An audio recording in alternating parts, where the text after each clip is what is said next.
세계 역사상 가장 위대한 나라를 뽑는다면 노마라고 할 수 있습니다. 노마는 천년 동안 넓은 지역을 효과적으로 다스렸을 뿐만 아니라 예술과 학문과 법률과 정치와 철학과 군사학과 모든 분야에서 오늘날까지 지대한 영향을 주고 있습니다. 모든 길은 노마로 통한다는 말이 있을 정도로 세계 역사의 중심 역할을 했습니다. 노마가 천년 동안 번영을 누릴 수 있었던 이유 중에 하나가 정치 제도에 있다고 할 수 있습니다. 노마는 건국하고 나서 얼마 있지 않아 다른 나라들처럼 왕을 세우지 않고 원로원 제도를 갖게 됩니다. 왜냐하면 노마 사람들이 다른 나라를 보니까 왕이 권력을 독점하면서 피해가 컸다는 것을 깨달은 겁니다. 이 원로는 오늘날 이제 국회와 비슷한데 국회보다 훨씬 권력이 큽니다. 그리고 집정관이라고 오늘날 총리와 비슷한 직분을 두고 또 집정관을 투표로 뽑는 노마 시민으로 구성된 민회가 있었습니다. 그래서 노마는 원로원과 집정관과 민회 이 세 가지가 서로 균제하고 서로 견제하고 협력하면서 나라를 유지를 했습니다. 지금부터 2500년 전에 이런 정치 제도를 생각하고 실천한 나라가 노마였습니다. 그런데 노마가 점점 커지면서 광대한 지역을 다스리게 되는데 이 집정관은 1년마다 이제 교체가 되니까 300명 정도의 원로원이 노마 전역을 다스리는 게 비효율적이었습니다. 어떤 결정을 빨리 내리고 시행을 해야 되는데 300명의 원로원이 회의를 하며 결정을 내려야 하니까 시간도 많이 걸리고 또 원로원들 사이에 분열이 또 있는 겁니다. 그래서 율리우스 시저가 노마는 이제 황제 제도 중심으로 이제 해야 된다 이렇게 하고서 추진을 하다가 원로원들에게 암살을 당했습니다. 시저가 이제 암살을 당했지만 노마는 이제 황제를 세우고 노마가 망할 때까지 황제 제도를 유지하게 됩니다. 노마의 초대 황제가 아우구스투스인데 이 아우구스투스 황제가 통치할 때 예수님이 그때 이제 태어나시고 아우구스투스 황제가 다스릴 때가 노마가 최고의 절정을 번영을 이루는 때입니다. 그때부터 노마가 점점 쇠락하고 기울게 됩니다. 그래서 역사가들 중에서는 노마가 쇠락한 이유가 이 언론 제도보다도 황제 제도를 취했기 때문에 이렇게 노마가 멸망하게 되었다 이렇게 생각하는 사람들도 있습니다. 노마의 이야기를 저술한 시오노 나나미는 이 노마가 멸망한 이유가 황제 제도 때문이 아니라 누가 황제가 되느냐 하는 게 더 중요하다고 말합니다. 이 정치 제도가 결정적인 것이 아니라 어떤 사람이 권력을 잡고 다스리느냐가 국가의 번영과 미래를 좌우한다는 거죠. 지금 왜 노마 정치 이야기를 하는가 하면 이스라엘 백성이 사무엘에게 와서 다른 나라들처럼 왕을 세워달라고 요구를 하는 겁니다. 사무엘이 이런 사실을 하나님께 말씀드리자 하나님은 반대를 하시는 것 같으면서 허락을 하십니다.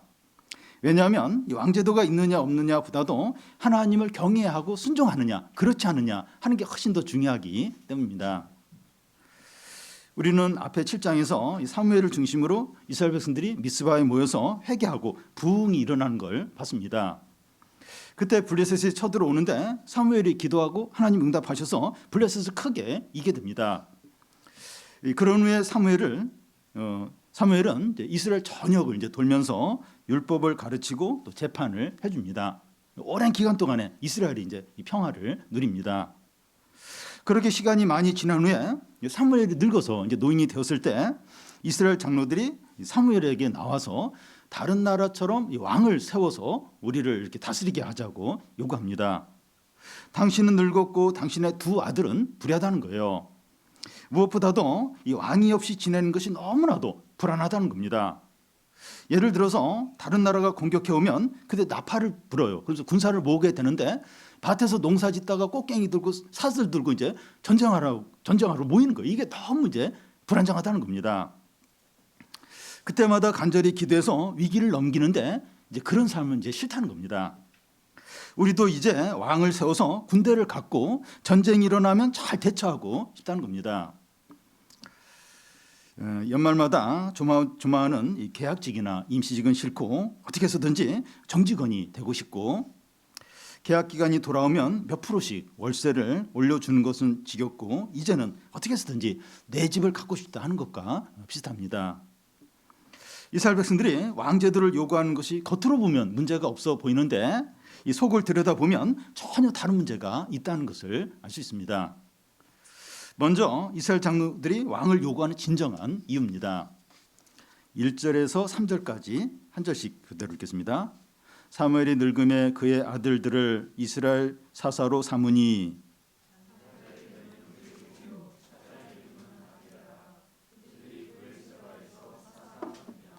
그의 아들들이 자기 아버지의 행위를 따르지 아니하고 이익을 따라 뇌물을 받고 판결을 굽게 하니라. 예. 그 당시 이스라엘의 지도자는 사무엘과 그의 두 아들 유엘과 아비야입니다. 유엘과 아비야는 브엘세바에서 사사 활동을 했는데 사무엘처럼 공정하고 의롭게 행하는 것이 아니라 뇌물을 받고 불의를 행합니다.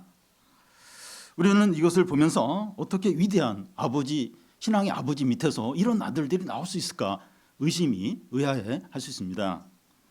그 원인을 생각해 보면 첫 번째는 이 사무엘이 너무 바빠서 자녀들을 돌볼 시간이 없었기 때문이라고 볼 수 있습니다. 사무엘이 이스라엘 전역을 이제 다니면서 말씀을 가르치고 재판을 해주다 보니까 집에 있을 시간이 없었다는 거죠. 두 번째는 사무엘이 어렸을 때 집을 떠나서 성전 생활을 시작했기 때문에 아버지의 역할에 대해서 배울 기회가 없었다는 겁니다. 세 번째는 사무엘이 너무 위대한 인물이었기 때문에 자녀들이 주눅이 들어서 곁길로 갔을 수 있다는 거예요. 부모가 다 명문대 출신이고 성공한 사람이면 이 자녀는 부모와 항상 비교가 되니까 아무리 잘해도 칭찬을 못 받는 거예요. 그러니까 위축돼서 이렇게 이제 될 수 있었다는 겁니다. 사무엘은 엘리 제사장이 그의 두 아들을 신앙적으로 키우지 못해서 하나님의 진노와 심판을 받는 것을 보고서도 이 자신도 아들들을 믿음의 사람으로 키우는데 실패했습니다. 그의 어머니 한나는 사무엘을 기도와 믿음으로 양육을 해서 이스라엘을 말씀 위에 세워지도록 했는데 사무엘은 그의 두 아들을 잘못 양육해서 이스라엘의 시험거리가 되게 하고 있는 거죠. 부모가 신앙이 좋다고 자녀가 신앙이 좋은 건 아닙니다. 그리고 이 부모의 마음대로 자녀를 어떻게 할 수도 없습니다. 그렇지만 부모는 자녀의 신앙을 위해서 쉬지 말고 기도하고 끝까지 권면을 해야 됩니다. 그 기도와 권면이 절대로 헛되지 않습니다. 사무엘의 두 아들이 이스라엘에 어떻게 시험거리가 됩니까? 4절, 5절을 한 절씩 교대로 읽겠습니다. 이스라엘 모든 장로가 모여 남아있는 사무엘에게 나아가서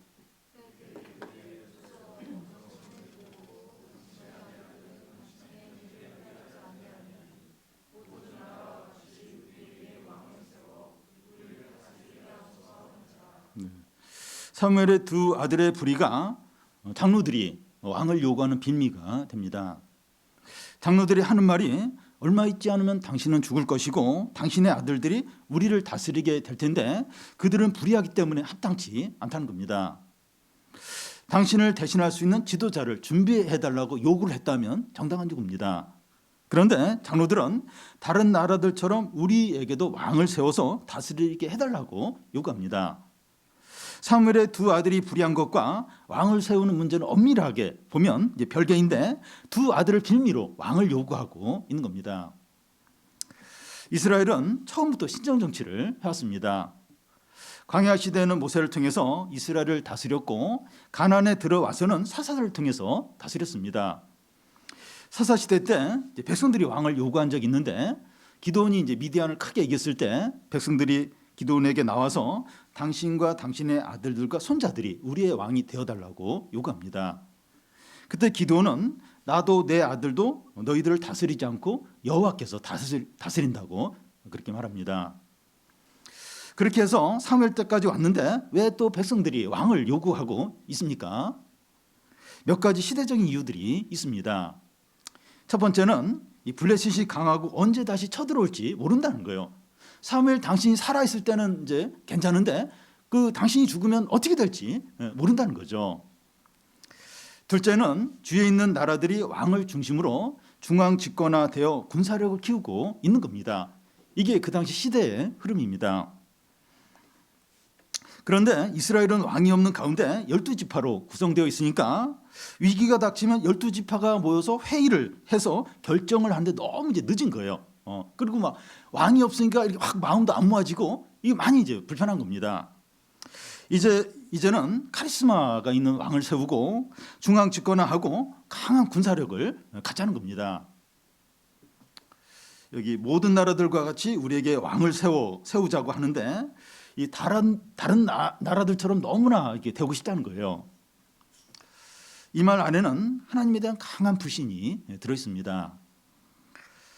은행에 돈을 많이 저축해 놓고 필요할 때 찾아서 쓰고 싶지, 필요할 때마다 속이 타들어가면서 기도해서 건국받고 싶지는 않다는 겁니다. 불안과 걱정과 미래를 알 수 없는 상황에서 하나님을 의지하는 것보다는 이 안정되고 편안한 생활을 하고 싶다는 거예요. 하나님은 위기 가운데서 우리의 신앙이 성숙하기를 원하시지만 우리는 안정과 행복을 더 이제 원하는 겁니다. 은혜 받고 하나님을 경외하는 것보다 남들처럼 평범하고 그냥 보편적으로 살고 싶다는 겁니다. 우리에게 이런 마음이 들 때가 있어요. 고난이 오래 지속이 되거나 어려움들이 연속해서 올 때 이런 생각이 드는 거예요. 지치는 거예요. 싫은 거예요. 이 믿음으로 살고 또 신앙이 자라고 하는 게 중요하고 필요하다는 거 알겠어요. 근데 현실 이렇게 계속 이제 이렇게 긴장해야 되고 또 막 기도해야 되고 막 조마조마하고 또 하나님 인도를 받고 이제 좀 싫고 그냥 평범하게 남들처럼 그냥 편안하게 그렇게 살면 좋겠다. 이런 생각이 막 이제 밀려 이제 오는 겁니다. 다음은 왕을 요구하는 것에 대한 하나님의 반응입니다. 이 사무엘의 반응이 먼저 나오는데요. 6절을 우리 같이 한번 읽겠습니다. 우리에게 왕을 주어 우리를 다스리게 하라 했을 때 사무엘이 그것을 기뻐하지 아니하여 여호와께 기도하매. 사무엘은 한평생 동안 백성들을 위해서 밤낮 기도했고 이스라엘 전역을 다니며 말씀을 전했습니다. 그런데 백성들이 왕을 요구하는 것은 사무엘의 말씀을 더 이상 듣고 싶지 않고 왕의 말을 듣겠다는 겁니다. 이제 사무엘을 버리는 의미가 있습니다. 이 사무엘이 이제 그것을 기뻐하지 아니하며 하는데 히브리어 원어에 보면 사무엘의 눈에 악하여 이렇게 되어 있습니다.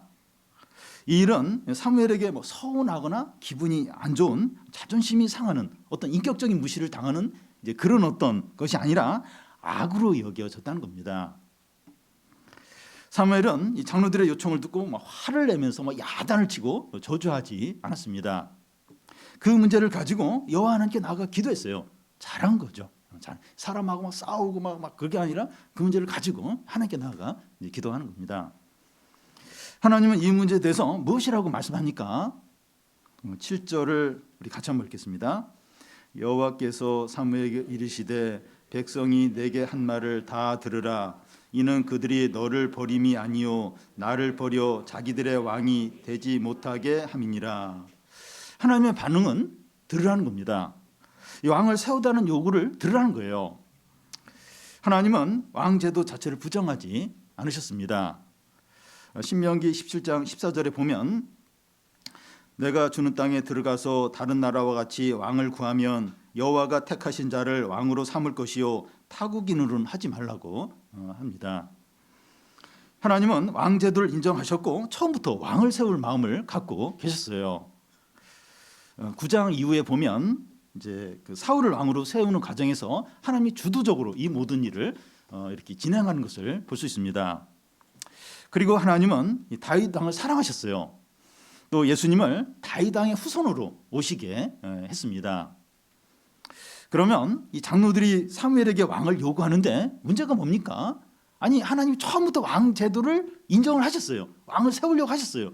근데 장로들이 이제 이 왕을 세워달라고 이제 요구를 하는데 문제가 뭡니까? 믿음으로 하지 않은 겁니다. 그들이 믿음으로 하지 않은 것이 때와 동기가 잘못된 것으로 나타났습니다. 하나님이 왕을 세우시는 때는 지금이 아니라 사무엘이 죽은 후에 다윗을 왕으로 이제 세우는 게 이제 하나님이었던 때입니다. 그런데 그들은 하나님께 묻지도 않아요. 욕심으로 이제 왕을 요구합니다. 그러니까 사울을 왕으로 세우게 되는데 사울 왕으로 이스라엘 백성들이 얼마나 큰 고통을 당하는지 모릅니다. 그리고 백성들의 더 큰 문제는 왕을 요구하는 동기가 옳지 않은 겁니다. 7절 중간에 보면 그들이 너를 버림이 아니요 나를 버려 자기들의 왕이 되지 못하게 하려 한다는 겁니다. 하나님은 백성들의 그 중심을 깨뜨려 보십니다. 장로들이 사무엘이 듣고 당신들의 아들이 불의하니까 우리에게 왕을 세워달라고 하지만 그들의 중심에는 더 이상 하나님을 그들의 왕으로 이제 삼고 싶지 않다는 거죠. 그런 마음이 그들의 중심에 있는 걸 하나님 보신 겁니다. 다시 말해서 백성들이 왕을 요구하는 문제는 정치적인 문제가 아니라 신학적인 문제라는 겁니다. 이 속을 들여다보면 하나님의 통치를 거부하고 하나님의 어떤 하나님의 주권에 반역을 하고 있는 겁니다. 왕 제도 자체가 이제 이렇다는 게 아니라 장로들이 왕을 요구하면서 요구하는데 그들의 중심이 이렇다는 거예요. 뭐 왕 제도가 악하다 이 얘기가 아니고 그 왕 제도를 이제 장로들이 요구하는데 그들의 중심이 이제 하나님을 반역하고 하나님의 말을 더 이상 안 듣고 싶어하는 이제 그런 어떤 중심이라는 겁니다. 교회에서 예배나 모임이나 뭔가를 이제 새롭게 이제 바꿔야 할 때 단지 프로그램을 바꾸는 문제가 아니라 신학적인 문제가 있기 때문에 쉽지 않습니다. 더 확대해서 생각해 보면 성도들이 하는 모든 일들이 신학적이라고 할 수 있습니다. 어떤 중요한 결정을 내리고 진로를 선택하고 또 배우자를 정할 때 좋은 게 뭐 좋다는 식으로 이렇게 하면 안 되고 신앙적인 면을 생각을 해야 합니다. 내가 원하는 것이나 상황적으로 필요한 것이나 사람들이 요청하는 것만 생각하고 그대로 이제 행동을 이제 하면 안 되고 하나님의 뜻을 생각하면서 선택을 하고 결정을 내려야 됩니다. 내가 원하는 거, 지금 상황적으로 필요한 거, 사람들이 요청하는 거, 그래서 바로 이렇게 하면 안 되고, 이게 하나님의 뜻이 뭔가, 하나님의 뜻에 맞는가, 이걸 생각하면서 어떤 선택하고 결정을 이제 내려야 되죠. 그래서 우리가 하는 모든 일들은 신앙적인 일이라고 이제 할 수가 있습니다. 하나님은 이 장로들의 요구를 들어주라고 하시면서 왕제도가 어떤 것인가 하는 것을 분명하게 가르치라고 하십니다. 우리가 읽지 않았지만 그 10절에서 18절까지 왕의 제도가 어떤 것인지 쭉 나오면서 경고하는 내용들이 나옵니다. 그런데 이 반복되는 이제 키워드가 있는데 히브리어로 라카으, 취하다는 단어가 6번이나 반복해서 나옵니다. 왕은 취하는 자라는 거예요. 왕은 백성들의 아들을 취해서 군인으로 삼을 것이고 또 딸들을 취해서 시녀로 삼을 것이고 또 백성들의 노비를 데려다가 왕의 일을 시키게 되고 백성들의 양떼 10분의 1을 취하여 호화로운 왕궁 생활을 한다는 겁니다. 또 왕은 관료 체제를 유지하기 위해서 그러니까 왕 혼자만의 어떤 필요를 채우는 것이 아니라 왕제도가 있으면 그 밑에 관료 체제, 그러니까 신하들 어떤 체계가 세워져요. 그러면 그 신하들을 이렇게 먹여 살리기 위해서 백성들의 땅과 포도원과 가수원을 취하여 자기 신하들에게 나누어 준다는 겁니다. 왕 제도에 대한 이 하나님의 경고는 이스라엘 역사에 그대로 이제 나타나게 됩니다. 한 예를 들면 솔로몬이 죽고 그의 아들 르호보암이 왕이 되었을 때 백성들의 대표가 이게 그 왕 앞에 나와서 이제 요구하는 게 왕은 이제 왕의 아버지가 우리에게 시킨 고역과 무거운 멍에를 가볍게 해달라고 요구를 합니다. 세금이나 강제 노역이 너무 무거우니까 줄여달라는 거예요. 솔로몬 왕 때 참 솔로몬 왕 참 좋은 왕으로 우리 알고 있는데 강제 노역, 세금이 너무 이제 이게 너무 무겁다는 거예요. 그래서 솔로몬이 죽고 르호보암이 왕이 됐을 때 백성들의 대표가 나와서 그 좀 강제 노역, 그 세금 좀 줄여달라고 너무 이게 무겁다고 그런 요구를 이제 하게 됩니다. 왕은 특성상 취하는 자입니다. 왕을 세우면 이스라엘 백성들이 이루는 도착점이 어디입니까? 17절 마지막에 보면 너희가 그 종이 될 것이라는 겁니다. 왕의 종과 노예가 이제 되는 거예요. 400년 전에 애굽에서 노예로 살다가 하나님의 큰 구원으로 해방이 되었는데 다시 노예로 돌아가는 겁니다.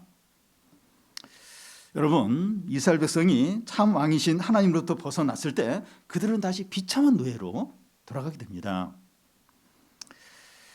이 애굽의 바로 왕이냐 이스라엘의 왕이냐 이제 하는 것만 달라졌을 뿐 동일한 노예라는 거예요. 여러분, 이 사람이 하나님의 지배를 받기 싫어서 뛰쳐나가면 반드시 다른 것에 종이 되는데 비참합니다. 꼭 이렇게 그 소선지서의 그 한 부분에 보면 이스라엘 백성이 하나님을 이제 떠나자 소가 무거운 멍에를 메고 밭을 가는데 소 위에 사람이 올라가서 이렇게 그 밭을 가게 하는 것처럼 그런 상태로 이제 이렇게 그런 참 비참한 그런 멍에를 메는 그런 상태로 된다는 겁니다. 탕자가 자기 재산을 다 챙겨서 아버지로부터 멀리 떠났을 때 그 결과 너무나 비참했습니다. 인류는 더 행복하기 위해서 하나님을 떠났는데 그 결과는 마약과 알코올과 도박과 범죄와 음란물에 빠져서 온갖 정욕과 탐욕의 종으로 비참하게 살아가는 겁니다. 사람이 하나님을 떠나면 새로운 그 주인의 종이 되는데 그 주인이 모든 것을 다 빼앗아가는 거예요. 왕의 특성상 취하는 자입니다. 그러니까 하나님 부담스러워요. 하나님 떠나면 이제 새로운 주인의 종이 돼요. 근데 그 새로운 주인이 다 뺏어요. 다 이제 뺏어가고 그 결과는 너무나 이제 비참하게 되는 겁니다. 더 나아가서 이스라엘 백성은 어떤 상태에 이르게 됩니까? 18절을 같이 한번 읽겠습니다. 그날에 너희는 너희가 택한 왕으로 말미암아 부르짖되 그날에 여호와께서 너희에게 응답하지 아니하시라 하니. 참되신 여호와를 버리고 인간 왕을 택했기 때문에 그 왕으로 인하여 부르짖어도 하나님 응답하지 않겠다는 겁니다. 오늘 말씀은 그 왕제도는 악한 것이다를 말하는 것이 아니라 왕제도가 있든지 없든지 하나님을 경외하고 의지하는 것이 중요하다는 겁니다. 이스라엘이 광야 시대나 사사 시대 때 왕이 없었지만 하나님께 불순종해서 진노를 받았어요. 또 다윗 때나 히스기야 때는 왕제도가 있었지만 하나님을 경외함으로 놀라운 축복을 받았습니다. 그러니까 지금 왕제도가 있느냐 없느냐 이게 뭐 중요한 것 같아. 그게 중요한 것이 아니라 왕제도가 없든지 왕제도가 있든지 중요한 것은 하나님을 경외하고 순종하는 거라는 거예요. 그러면 하나님의 놀라운 축복을 받고 왕제도가 있든지 없든지 하나님께 불순종하면 하나님의 진노를 이제 받는다는 거죠. 우리에게 왕제도가 어떤 걸까요? 경제적인 부분이나 직장이나 공부나 또 건강이나 주택 문제 등이 될 수 있는데 이런 부분에 있어서 남들처럼 되고 싶은 겁니다. 왕제도를 이스라엘에서 가져야겠다 하는 것처럼 우리도 경제적인 부분, 뭐 직장 부분, 또 뭐 여러 부분에 있어서 남들처럼 갖추고 싶다. 그렇게 꼭 돼야 된다.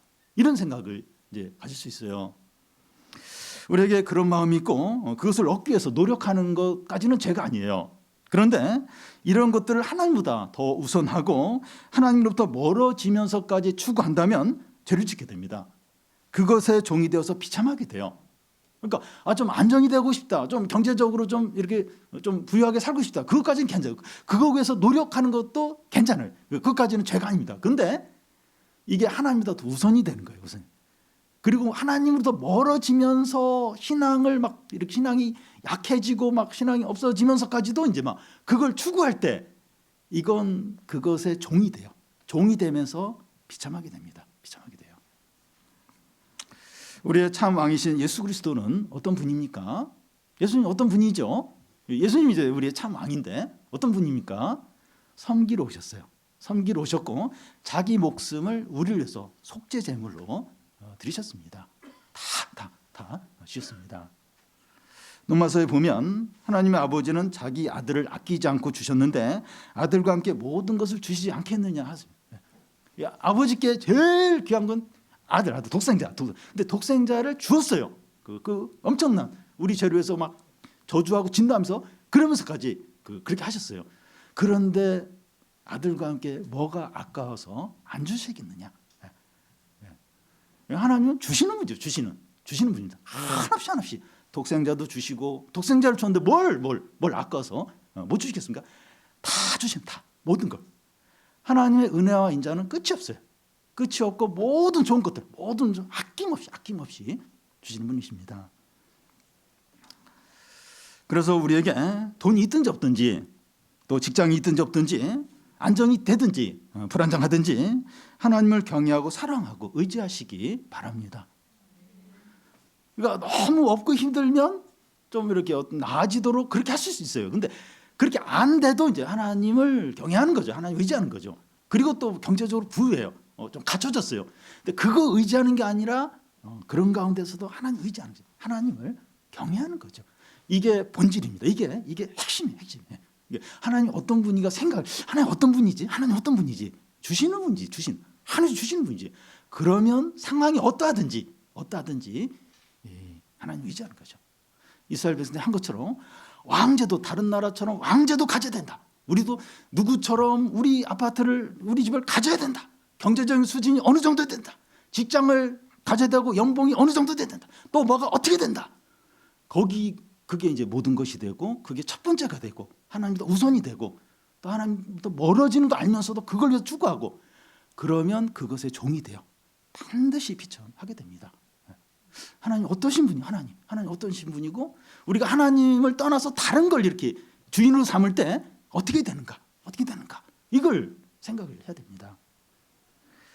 우리 주님은 수고하고 무거운 짐진 자들아 다 내게로 오라 내가 너희를 쉬게 하리라 하시면서 나의 멍에를 메라 나의 멍에는 쉽다고 가볍고 쉽다고 하십니다. 우리가 주님을 왕으로 모시고 주님에게 기꺼이 제안을 받고 말씀의 멍에를 메어서 하나님의 모든 축복과 은혜와 영광을 누리시기를 바랍니다.